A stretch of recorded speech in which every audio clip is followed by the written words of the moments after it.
Assalamualaikum warahmatullahi wabarakatuh. Apa kabar teman-teman semua? Mudah-mudahan sehat selalu. Amin ya robbal alamin. Nah teman-teman, kembali lagi di channel YouTube Henry CY. Bagi teman-teman yang belum like and subscribe, silahkan like and subscribe terlebih dahulu agar tidak ketinggalan video terbaru dari saya. Nah teman-teman, kali ini saya berada di lahan 3 ya. Bahwasanya saya ingin menunjukkan kondisi tanaman padi saya. Alhamdulillah perkembangannya cukup bagus, yang mana sebelumnya terjadi zat asam ya. Jadi di lahan 3 ini terkena zat asam, sehingga tanaman padi saya sudah saya pupuk, pupuk dengan banyak, tapi tidak ada perubahan ya, bahkan malah mau mati ya, sehingga harus saya lakukan pembenah tanah ya. Saya lakukan penyemprotan untuk pembenah tanah sehingga tanaman padi saya bisa seperti ini. Nah, adapun untuk penyemprotan yang saya pakai, nutrisi yang saya pakai ini kan kawan, silahkan lihat video saya ini. Itu untuk pengairan agak sulit ya.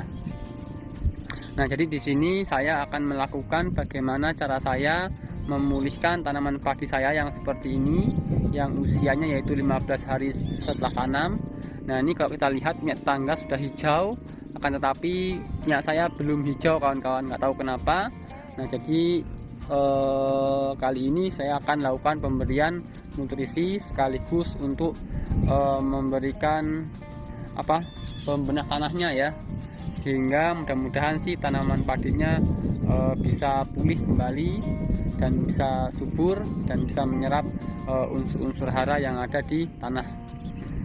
Nah, ini faktornya kawan-kawan, kenapa kok bisa seperti ini. Yang jelas ini pH ya, pH-nya terlalu rendah atau mungkin terlalu basah ya, kita nggak tahu karena kita nggak ada alat ukur pH. Nah, yang jelas pH tanah perlu kita netralkan. Terus kondisi tanaman perlu kita berikan nutrisi lewat daun ya, sehingga nanti tanaman bisa pulih kembali.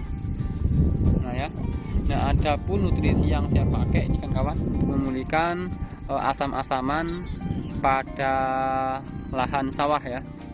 Ya, yang jelas lahannya asam ya.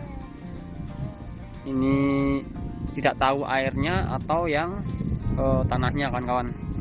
Nah, jadi untuk mengatasi tanaman padi seperti ini ya, nah kerdil seperti ini di usia 15 hari setelah tanam, dia ngelilir aja belum, artinya dia mulai hijau aja belum kawan-kawan. Sedangkan seharusnya di usia 15 hari setelah tanam itu sudah seperti ini kan kawan. Jadi dia sudah mulai ada peranakan ya, 1-2. Nah, jadi ini yang saya pakai kan kawan. Nah, ini ya, pertama yang saya pakai ini ya, saya pakai Microvit ZN ya, zinc. Nah, ini kalau kita lihat nih petunjuk penggunaan, dicampur dengan pupuk atau air, kemudian disebarkan atau disemprotkan ke permukaan tanah ya. Dosis 1 kilo Microvit zinc per hektar ya, per tahun. Nah, yang kedua disemprotkan ke daun tanaman dengan konsentrasi 0,5 gram per liter air. Dapat dicampur dengan pestisida. Nah, teman-teman, ini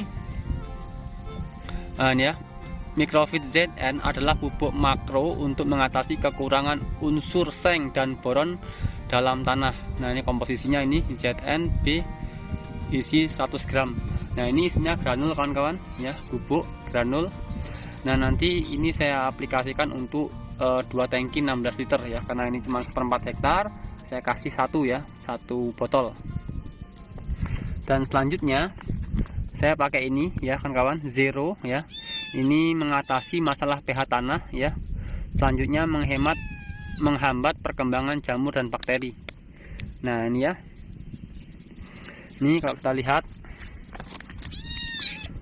ada kucing kan kawan, nggak tahu kucing siapa di sawah, nanti kita bawa pulang ya, kasihan. Nah, ini bahan aktifnya Zero nih ya kan kawan. Nah, ini Zero natrolit ya, Thomsonit, analit, humat asid, hendalit, clinoptilotip, mordenit ya. Nah ini fungsinya nih, kalau kita lihat fungsinya yaitu meningkatkan kesuburan tanah, menghambat perkembangan jamur dan bakteri, menetralkan racun dalam tanah, memperbaiki pH tanah, bahan pendamping pupuk, meningkatkan efisiensi pupuk, meningkatkan produksi tanaman, meningkatkan kadar oksigen dan larutan dalam air. Nah ini untuk aplikasi bisa.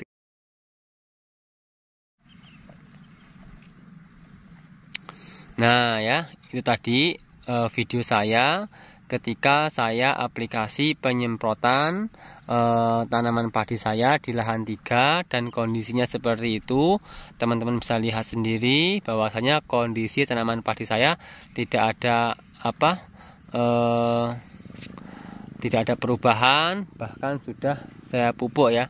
Bahkan waktu itu usianya sudah cukup tua, sampai 15-20 hari setelah tanam, tetapi tidak ada perubahan anakan sama sekali, bahkan justru malah mau mati ya. Sehingga harus saya perbaiki pemberian nutrisi yang ada di lahan 3 ini ya, terutama perbaikan kondisi unsur hara yang ada di dalam tanah. Nah seperti itu ya kawan-kawan. Nah adapun pada waktu itu yang saya aplikasikan tadi ya, itu Microvit sama Zero ya, untuk memperbaiki pH tanah, sekaligus saya aplikasikan Gizi Plan. Nah seperti itu ya, Gizi Plan ini cukup bagus kawan-kawan. Nah ini kandungannya, komposisinya NPK, CaO, magnesium, S, dan Na dan seterusnya ya. Nah, ini cukup bagus untuk memberi nutrisi ya, pemberian nutrisi pada tanaman padi yang ada di sawah. Nah alhamdulillah kalau kita lihat nih, nah ini ya yang jelas sudah ada perubahan ya, lebih baik lagi. Nah itu ada teman saya tuh lagi nyemprot kan kawan. Nah jadi kita hari ini melakukan penyemprotan ya, dan untuk di lahan 3 ini kita hanya pemupukan 1 kali ya, jadi kita tidak lakukan pemupukan yang kedua. Jadi kita hanya pemupukan 1 kali, dan kali ini kita lakukan penyemprotan. Nah, alhamdulillah seperti ini kondisinya. Yang sini sudah cukup subur sekali kawan. Nah ini yang sini memang masih sedikit anakannya kurang maksimal yang sini, tapi kita berikan nutrisi juga. Pada kali ini kita berikan nutrisi sehingga nanti harapannya bisa maksimal. Oke ya kawan-kawan. Nah ini kondisinya tanaman padi saya MR219, usianya yaitu 34-35 hari setelah tanam ya, kurang lebih segitu ya, 35-34 HST. Nah jadi seperti itu, alhamdulillah ya, perkembangannya cukup bagus. Nah, jangan lupa like and subscribe channel YouTube Hendy CY, mudah-mudahan bisa memberikan manfaat yang lebih banyak. Dan jangan lupa dibagikan agar saya lebih semangat membuat konten tentang pertanian. Oke, assalamualaikum warahmatullahi wabarakatuh.